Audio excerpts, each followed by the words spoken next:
حضرت معاویہ صحابی ہیں، کاتب وحی ہیں، حضور کے برادر نسبتی ہیں، صالح ہیں، ام حبیبہ بہن ہے ان کی جو حضور کی زوجہ محترمہ ہے، ان کا مقام بہت بلند ہے، لیکن ہم انہیں خلفائے راشدین میں شامل نہیں کرتے، اس لیے کہ ان کا جو خلافت کو اختیار کرنا یا حکومت اختیار کرنا یہ قبائلی عصبیت کی بنیاد پر تھا، باہمی مشورے کی بنیاد پر نہیں تھا۔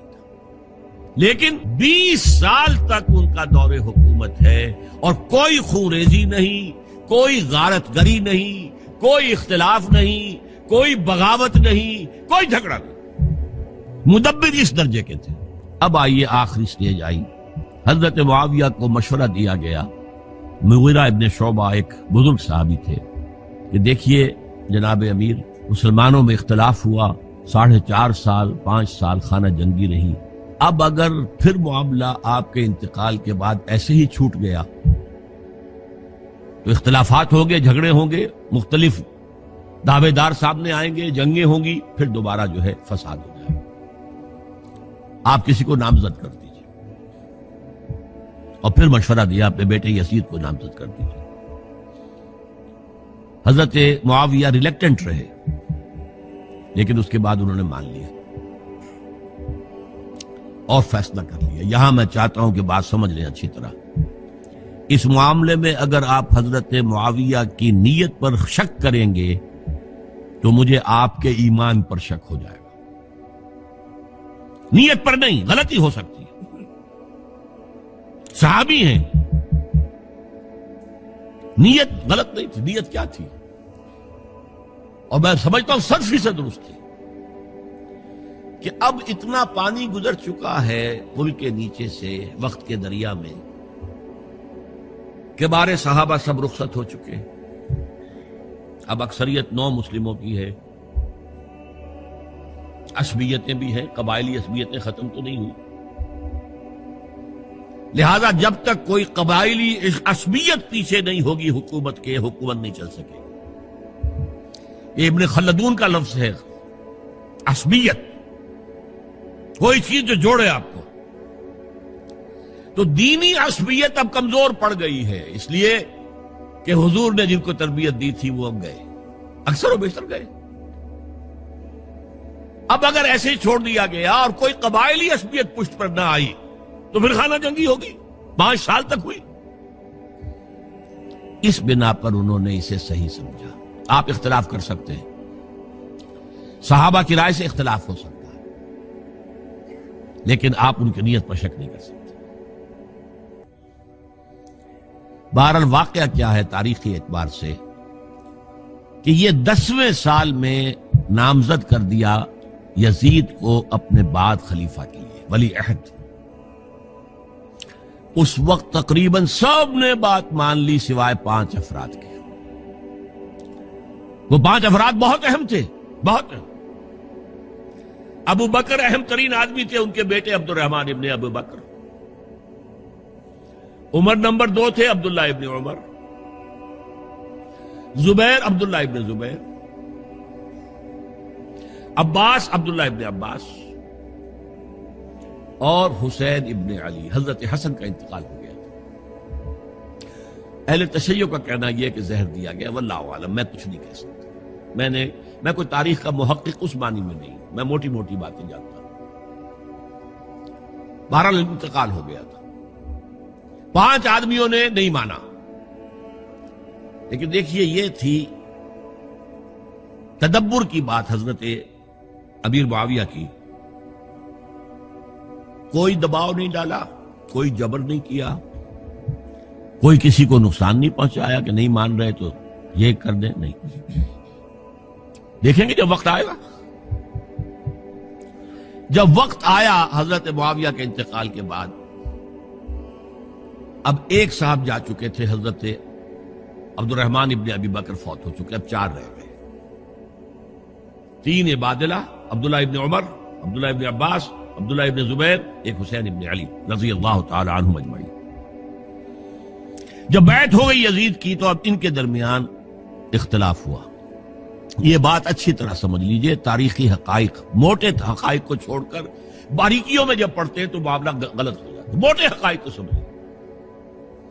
جیسے کہتے ہیں میکرو اکنامکس اور مائکرو اکنامکس. میکرو ہسٹری جو ہے دو ایک طرف ہو گئے, دو ایک طرف ہو گئے.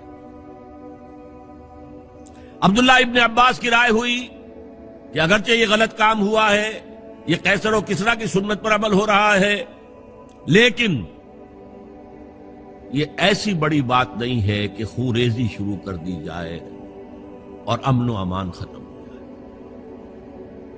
یہی بات عبداللہ ابن عمر کی ہو گئی. یہ دو تو ایک یکجا ہو گئے. مصلحت کہہ لیں جو بھی سمجھے, لیکن نیت پر حملہ نہیں کر سکیں گے آپ. دیانتاً انہوں نے یہ سمجھا کہ اب جب کہ ہو گیا معاملہ تو ٹھیک ہے. حرام مطلق تو کہیں نہیں لکھا ہوا قرآن کے اندر کہ بیٹا نہیں ہو سکتا, کہیں نہیں لکھا ہوا. بہرحال ان دو کی رائے یہ ہوئی کہ اگرچہ کام غلط ہے لیکن اتنا غلط نہیں ہے کہ اس کو چیلنج کیا جائے اور اس سے جو ہے خانہ جنگی شروع ہو جائے اور فساد شروع ہو جائے. دو کی رائے یہ ہوئی کہ نہیں, we have to challenge it come what may. Abdullah ابن زبیر, حسین ابن علی رضی اللہ تعالی عنہما یا عنہم, تو یہ دو علیحدہ. ان دو میں اب اختلاف ہوا. عبداللہ ابن زبیر کی رائے یہ تھی کہ یہی مقیم رہو مکے میں, حجاز میں, مکے اور مدینے میں, یہاں سے ریزسٹنس موومنٹ ہم شروع کریں گے, کیونکہ یزید کی خلافت تو دمشق میں تھی, بہت دور. حضرت حسین کو خطوط آ رہے تھے کوفے سے. کوفہ حضرت علی کا صدر مقام رہا تھا, اور جن سبائیوں نے فتنہ پیدا کیا تھا حضرت عثمان کے خلاف وہ بھی وہیں آباد تھے. انہوں نے خطوط کا تاطا باندھ دیا, آپ آئیے ہم آپ سے بیعت کریں گے اور کھڑے ہوں گے اور مقابلہ کریں گے اور اس یزید کی حکومت ختم کریں گے. ڈاک کے تھیلے بھرے ہوئے. حضرت حسین نے فیصلہ کیا کوفے جانے کا, بہت روکا. عبداللہ ابن عباس بہت ان سے بزرگ تھے عمر میں, اور ویسے بھی ایک اعتبار سے نانا تھے, ایک اعتبار سے پڑدادا تھے. حضرت عبداللہ ابن عباس حضور کے چچا زاد بھائی تھے, تو نانا ہو گئے کہ نہیں, حضور نانا تھے کہ نہیں. اور حضور کے چچا تھے حضرت عباس, ان کے بیٹے ہیں. تو اس اعتبار سے حضرت علی رضی اللہ تعالیٰ عنہ کے کیا ہو گئے, چچا. بہرحال میں کچھ گڑبڑ کر رہا ہوں اس وقت. وہ دوڑتے جا رہے تھے کہ حسین خدا کے لیے مت جاؤ, خدا کے لیے مت جاؤ, یہ کوفی تمہارا ساتھ نہیں دیں گے. الکوفی لا یوفی, کوفی وفا نہیں کرتا وعدہ. اور خدا کے لیے اگر جانا ہے اپنے گھر والوں کو یہاں چھوڑ دو. بس حضرت حسین پر رضی اللہ تعالی عنہ جو ایک کیفیت تھی, انہوں نے سب باتوں کو نظر انداز کیا. وہاں ہزاروں لوگوں نے مسلم بن عقیل جو حضرت حسین کے نمائندے کی حیثیت سے پہلے گئے تھے, ان کے ہاتھوں پر بیعت کیا. وہ خطوط آ رہے تو اور بھی بات پختہ ہو گئی. ابھی راستے ہی میں تھے کہ پتہ چلا کہ ابن زیاد گورنر بن کر آیا ہے, اور اس نے جو وہاں پر تشدد کیا ہے اور ڈنڈا برسایا ہے, سب بیعت ویعت توڑ کے گھروں میں چھپ گئے. اور مسلم بن عقیل جو ہیں وہ بے یار و مددگار شہید بھی کر دیے گئے. حضرت حسین نے ارادہ کیا کہ واپس ہو جائے مدینے کی طرف. اب مسلم بن عقیل کے بیٹے جو ہیں, وہ عرب کی ایک غیرت ہے, ایک آنر جسے آج کل کہتے ہیں, ہم اپنے باپ کا بدلہ لیے بغیر نہیں جائیں گے. اور حضرت حسین کی شرافت اور مروت, یہ لوگ میرے ساتھ آئے تھے نا, میرا ساتھ دے رہے تھے, اب میں ان کا ساتھ کیسے چھوڑوں. بہرحال وہ حادثہ فاجعہ ہو کر رہا, اور اس میں سب سے بڑا سبب جو بنا ہے وہ میں چاہتا ہوں جس کی طرف کسی کی نگاہ نہیں گئی. افسوس یہ ہے کہ میرا اس پر جو کتاب چاہے سانحہ کربلا وہ آؤٹ آف پرنٹ تھا. کوشش تھی کہ آج یہاں وہ پیش کیا جاتا, مختصر ترین, لیکن آپ دیکھیں گے کہ کلیئر ہو جاتی ہے ہسٹری. دو کتابچے ہیں. شہید مظلوم, میرے نزدیک مظلوم ترین شہید حضرت عثمان رضی اللہ تعالی, اور سانحہ کربلا, بہت بڑا سانحہ, اس میں کوئی شک نہیں. حضرت حسین کے صبر اور مثابرت اور استقلال اور شجاعت یہ مثالی ہے تاریخ کے اندر. اپنے سامنے جو ہے اپنے ایک ایک کر کے چراغ گل ہو رہے ہیں. خاندان سارا ختم ہو رہا ہے. شیرخوار بچے شہید ہو رہے ہیں. وہ تو ایک بچہ بیمار تھا، حضرت علی بن حسین زین العابدین رحمت اللہ علیہ، وہ بچہ ہے. شرافت، غیرت، حمیت، مروت اس کے خلاف تھا، لہذا انہیں شہید کیا گیا. اور پھر خیموں کو آگ لگائی گئی. یہ نوٹ کیجئے کیوں لگائی گئی. اگر تو یہ غصے اور انتقام میں اور وینجینس میں ہوتا تو حضرت علی بن حسین زین العابدین کو بھی شہید کرنا چاہیے تھا، نہیں کیا. اگر یہ اس طرح کا معاملہ ہوتا تو خواتین کی بے حرمتی ہوتی، نہیں ہوئی. یہ خیمے کیوں جلائے؟ تاکہ وہ جو ایویڈنس ہے وہ ختم ہو جائے. ہمارے خلاف یہ جو ڈاکومنٹری پروف لیے پھر رہے ہیں، خیمے جلیں گے اور یہ تھیلے بھی جل جائیں گے اور یہ خود بھی جل جائیں گے اور ہم بچ جائیں گے. یہ ہے میرا تجزیہ. بہرحال اس میں کوئی شک نہیں کہ تاریخ انسانی کے عظیم حوادث میں سے وہ ہے. اور میرے نزدیک حضرت حسین رضی اللہ تعالیٰ عنہ کا اختلاف کر سکتا ہے، جو چاہے کرے.